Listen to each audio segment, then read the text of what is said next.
Molar specific heat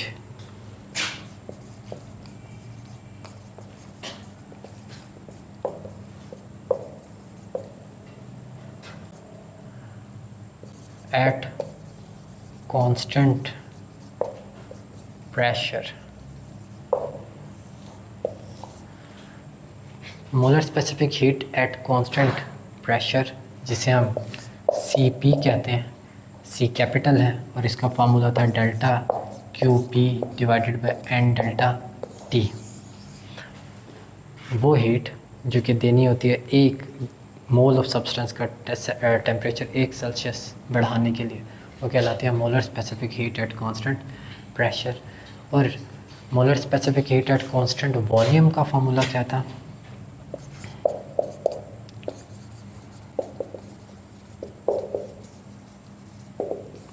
at constant volume का formula था CV is equal to delta QV divided by N delta T।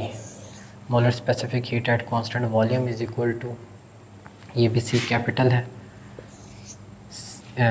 N delta QV divided by N delta T। तो ये molar specific heat at constant pressure है, ये molar specific heat at constant volume है। और इन दोनों का एक relation हमें मेयर्स फार्मूला से पता चलता है, और वो रिलेशन है Cp minus CV is equal to R। Molar specific heat at constant pressure minus molar specific heat at constant volume is equal to general gas constant. और इस फार्मूले से हमें अगर कोई गैस दे दी जाए तो हम मोलर स्पेसिफिक हीट कैपेसिटीज़ का जो डिफरेंस है उसको भी फाइंड आउट कर सकते हैं। MCQs जो है वो इस तरह से भी बनकर आ सकता है। ये मोलर स्पेसिफिक हीट है और हमें पता है मोलर स्पेसिफिक हीट बराबर होती है molar mass multiply by specific heat capacity, और इसी तरह molar mass specific heat capacity at constant volume is equal to R। यहाँ से M कॉमन आ रहा है, M को कॉमन ले लें तो Cp minus CV is equal to R and Cp minus CV is equal to R divided by molar mass. ये है specific heat capacity at constant pressure minus specific heat at constant volume is equal to R divided by molar mass. जबकि ये था molar specific heat at constant pressure minus molar specific heat at constant volume, और वो equal था R के। तो ये दोनों फार्मूले याद रखने हैं, ये स्पेसिफिक हीट कैपेसिटीज़ की टर्म्स में और ये मोलर स्पेसिफिक हीट कैपेसिटीज़ के टर्म्स में। ठीक है, अब CV और CP के फार्मूलाज क्या हैं, इनको अच्छे से याद रख लें। CV का फार्मूला होता है, CV का फार्मूला F/2R। ये फार्मूला इम्पोर्टेंट है, इसको याद रख लें, F डिवाइडेड बाय 2R। जबकि CP का फार्मूला अभी हमने जो पीछे मैथ्स फार्मूला देखा था, CP minus CV is equal to R था। यहाँ से CP निकाल दें तो CV वहाँ पर जाकर प्लस हो जाएगा, तो CV प्लस R, ये CP का फार्मूला है। CV होता है F/2R और CP होता है CV प्लस R। अब अगर हमें कोई भी गैस दे दी जाए और उसका पूछा जाए कि molar specific heat at constant volume क्या है, तो हम उसकी CV की वैल्यू फाइंड आउट कर सकते हैं। फॉर एग्जांपल हमें हीलियम का कहा जाए कि हीलियम की CV की वैल्यू क्या होगी, तो हमें पता है हीलियम मोनोएटॉमिक गैस है, उसकी F की वैल्यू 3 है, और CV के फार्मूले में हम F की जगह क्या पुट कर देंगे, 3 डिवाइडेड बाई 2R। ये फार्मूला बन जाएगा हीलियम के लिए molar specific heat at constant volume का। और इसी तरह अगर हमें CP भी फाइंड आउट करने का कहा जाए तो CP is equal to CV plus R। CV हमारे पास आ रहा है 3 divided by 2R plus R। इसको सॉल्व कर लेंगे, 2 LCM आ गया, 3R प्लस 2R, तो ये हो जाएगा 5R डिवाइडेड बाई 2। ये CP की वैल्यू आ जाएगी यहाँ से हीलियम के लिए। तो हमें जस्ट डिग्री ऑफ फ्रीडम को पुट करना है तो CV आ जाएगा, और फिर CV प्लस आर करके सी पी भी कैलकुलेट किया जा सकता है। और डिपेंड किस पर करेगा कि हमें कौन सी गैस दी हुई है। मोनोएटॉमिक गैस दी हुई है एफ को 3 पुट करेंगे, डायटॉमिक दी हुई है तो एफ को 5 पुट करेंगे, और अगर पॉलीएटॉमिक गैस दी हुई है तो एफ को 6 पुट करेंगे अगर वो नॉन लीनियर गैस है। उसके बाद first law of thermodynamics.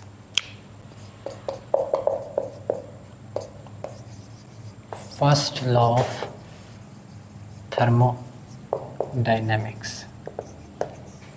First law of thermodynamics is the manifestation of law of conservation of energy. First law of thermodynamics energy conservation की बात करता है। एनर्जी कंजर्वेशन से मुराद ये है कि एनर्जी जो है ना तो पैदा की जा सकती है ना ही ख़त्म की जा सकती है। एनर्जी सिर्फ एक शक्ल से दूसरी शक्ल में तब्दील की जा सकती है, और यही law first law of thermodynamics कहलाता है। Law of conservation of energy को ही फर्स्ट लॉ ऑफ थर्मोडायनेमिक्स भी कहते हैं। और इसकी जो मैथमेटिकल फॉर्म है वो है delta Q is equal to delta U plus W, कि जो हीट दी जाती है सिस्टम को, वो हीट दो काम कर सकती है, या तो इंटरनल एनर्जी में चेंज लेकर आएगी और वर्क दोनों करेगी, या फिर सिर्फ इंटरनल एनर्जी में चेंज आएगा वर्क नहीं होगा, या फिर सिर्फ वर्क होगा इंटरनल एनर्जी में चेंज नहीं आएगा। और ये उस वक्त हो सकता है जब हीट दी ना जाए, ज़ीरो हो, तब जो इंटरनल एनर्जी में चेंज है वो माइनस वर्क के इक्वल होगा। इसमें इन तीनों को अलग अलग जो है वो एक्सप्लोर करते हैं। डेल्टा क्यू उस वक्त पॉजिटिव होगा जब heat is given to system.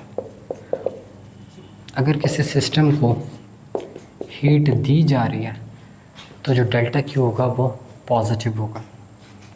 और अगर heat is given by system, अगर सिस्टम हीट रिलीज़ कर रहा है तो तब जो डेल्टा क्यू होगा वो नेगेटिव होगा। तो heat given to the system is positive and heat given by the system is negative. Internal energy depend करता है टेम्परेचर पर। अगर टेम्परेचर बढ़ेगा तो इंटरनल एनर्जी पॉजिटिव होगी, अगर टेम्परेचर में इंक्रीज़ आ रहा है, और अगर टेम्परेचर डिक्रीज़ हो रहा होगा तो इंटरनल एनर्जी नेगेटिव होगी। और अगर हम वर्क को देखें तो work done by the gas, अगर गैस वर्क कर रही है, यानी जिसे हम कह सकते हैं एक्सपेंशन, गैस के मालिक्यूल्स वॉल्स पर जब प्रेशर अप्लाई करके एक्सपेंड कर रहे हैं, गैस के मालिक्यूल्स प्रेशर अप्लाई कर रहे हैं, वर्क कर रही है गैस किस पर, पिस्टन पर, और एक्सपेंड कर रही है, तो work done by the gas जो है ये पॉजिटिव होगा। Work done by the gas is positive, जबकि work done on the gas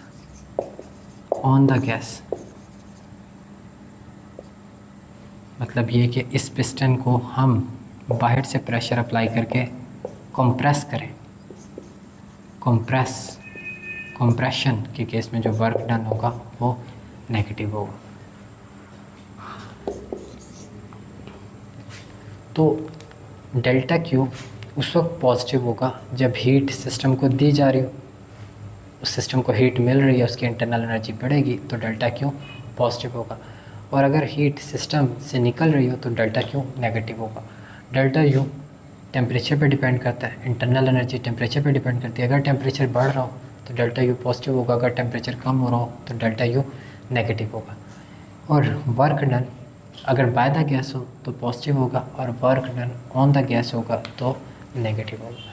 तो फर्स्ट लॉ ऑफ थर्मोडायनेमिक्स के मुताबिक जितनी हीट हम सिस्टम को देंगे वो हीट एक तो उसकी इंटरनल एनर्जी में चेंज लेकर आएगी, दूसरा वो जो गैस है वो वर्क भी कर सकती है। अगर तो हमारे पास जो पिस्टन है वो फिक्स्ड हो, यानी अगर हमारे पास जो वॉल्यूम है वो फिक्स्ड हो, तो तब हमारे पास जो वर्क है वो ज़ीरो हो जाएगा। क्योंकि वर्क का क्या फार्मूला होता है, वर्क को थोड़ा सा एक्सप्लोर कर लें तो वर्क जो है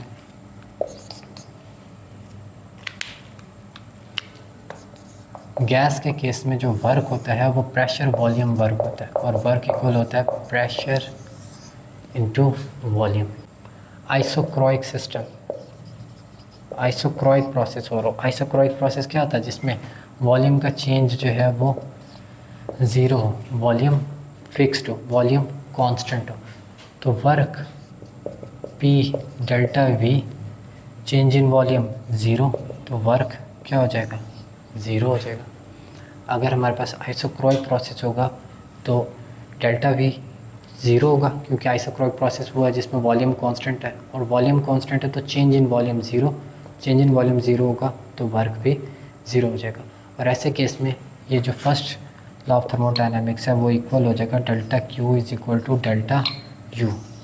यानी हम जितनी हीट दे रहे होंगे वो सिर्फ इंटरनल एनर्जी को चेंज करने में इस्तेमाल होगी, कोई वर्क नहीं होगा।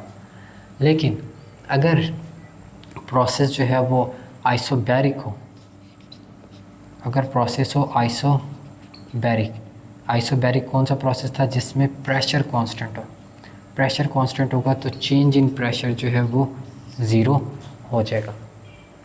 और आइसोबैरिक प्रोसेस में जो डेल्टा Q है वो डेल्टा U प्लस W के इक्वल होता है, क्योंकि आइसोबैरिक प्रोसेस में इंटरनल एनर्जी में भी चेंज आता है।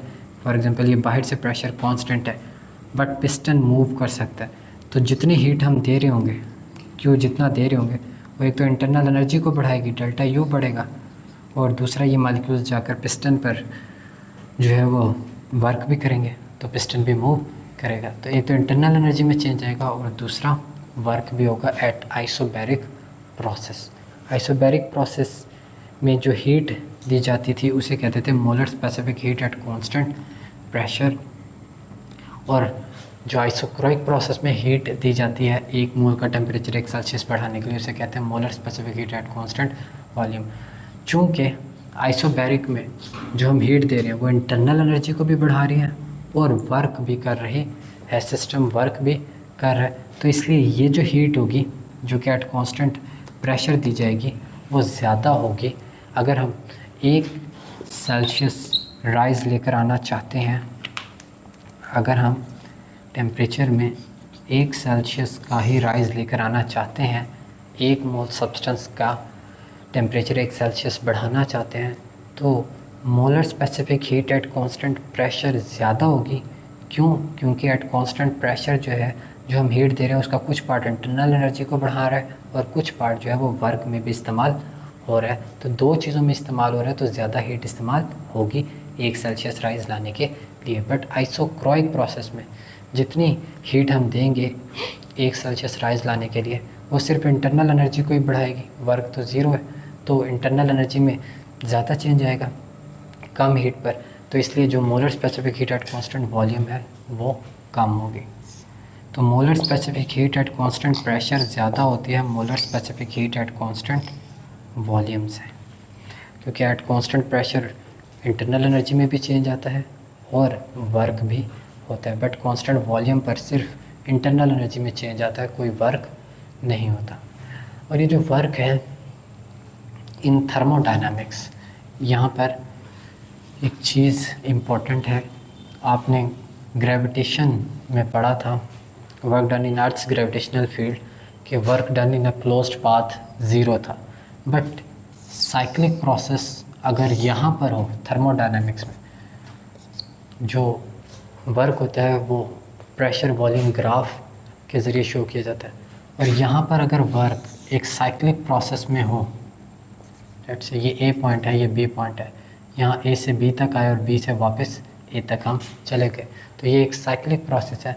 इस साइक्लिक प्रोसेस में जो वर्क डन होगा वो ज़ीरो नहीं होगा, work done is not equal to zero. अगर थर्मोडायनेमिक्स में बात करें तो work done in a cyclic process is not zero. Earth के ग्रेविटेशनल फील्ड में जो वर्क था इन अ साइक्लिक पाथ वो ज़ीरो था, बट जो work done in thermodynamics in a cyclic path वो ज़ीरो नहीं है, बल्कि अगर ये जो पाथ है, अगर हम क्लॉकवाइज मूव कर रहे हैं, जैसे कि ये क्लॉकवाइज मूव कर रहे हैं हम क्लॉक के डायरेक्शन में, तो क्लॉकवाइज के केस में ये वर्क पॉजिटिव होगा। और अगर हम एंटी क्लॉकवाइज देख रहे हैं, एंटी क्लॉकवाइज इस तरह से अगेंस्ट द क्लॉक, तो तब ये जो वर्क होगा ये नेगेटिव होगा। साइक्लिक प्रोसेस में इसके दरमियान का एरिया फाइंड आउट कर लें तो वर्क आ जाएगा। और अगर हमारे पास ग्राफ इस तरह से हो, एक ही कर्व हो, तो इसके नीचे का एरिया फाइंड आउट करने से जो एरिया होगा वही वर्क डन के इक्वल होगा। तो साइक्लिक प्रोसेस में थर्मोडायनेमिक्स में वर्क डन ज़ीरो नहीं होता, और अगर हम क्लॉकवाइज मूव कर रहे हैं तो वर्क डन पॉजिटिव होगा, और एंटी क्लॉकवाइज मूव कर रहे हैं तो वर्क डन नेगेटिव होगा। और वर्क डन अगर निकालना हो तो एरिया अंडर द ग्राफ जो है वो हमें वर्क डन दे देगा। उसके बाद अगर हम स्लोप फाइंड आउट करें, इसकी स्लोप फाइंड आउट करें, तो आइसोथर्मल प्रोसेस की जो स्लोप है,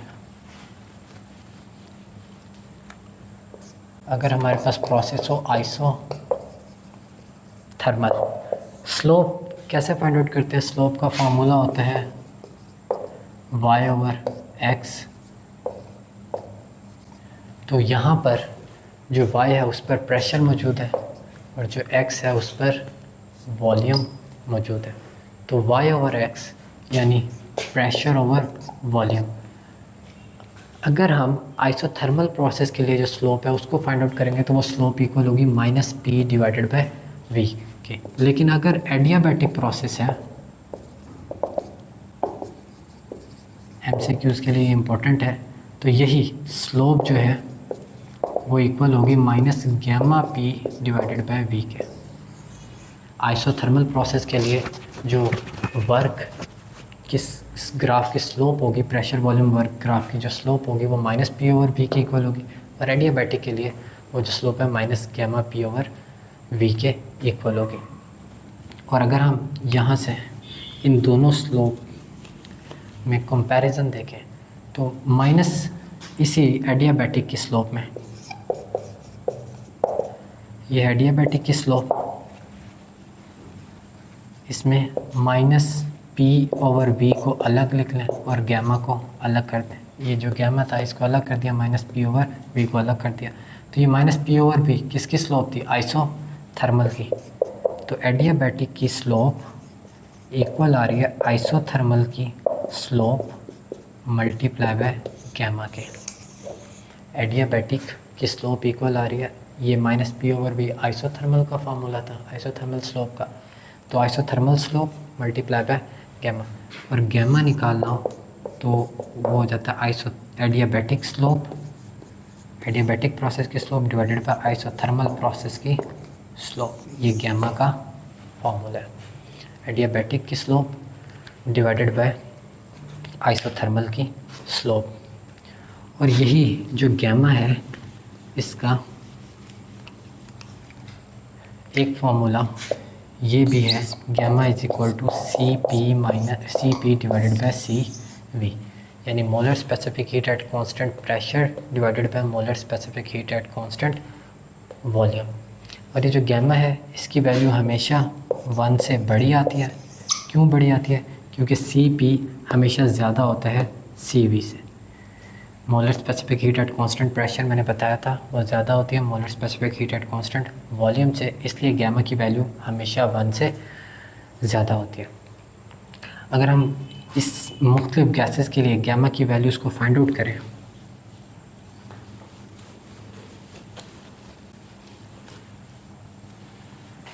तो उसके लिए एक तो वे ये है कि हम अलग अलग CP की वैल्यू फाइंड आउट करें, CV की वैल्यू फाइंड आउट करें, और फिर हर गैस के लिए CP और CV की वैल्यू पुट करें और गैमा आएगा।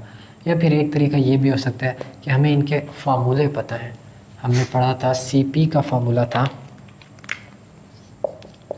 CV + R, और सी वी का फार्मूला था F/2R। अगर इन दोनों फार्मूलों को पुट करें यहाँ पर, सी पी की जगह आ जाएगा C V plus R divided by C V. C V का फार्मूला क्या है, F/2R। तो दोनों तरफ F/2R plus are, C V की जगह यहाँ पर F/2R आ गया, यहाँ पर भी F/2R।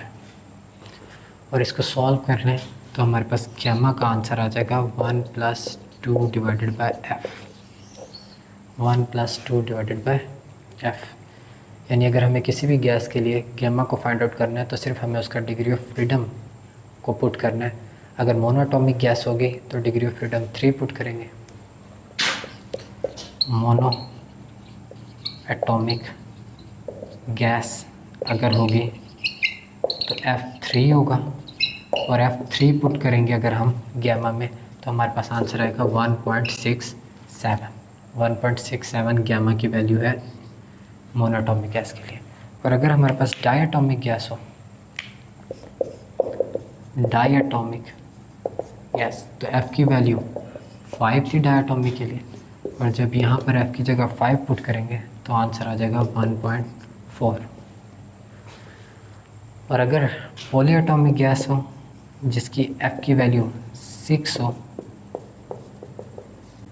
तो तब गैमा की वैल्यू यहाँ पर 6 पुट करने पर आंसर आ जाएगा 1.3।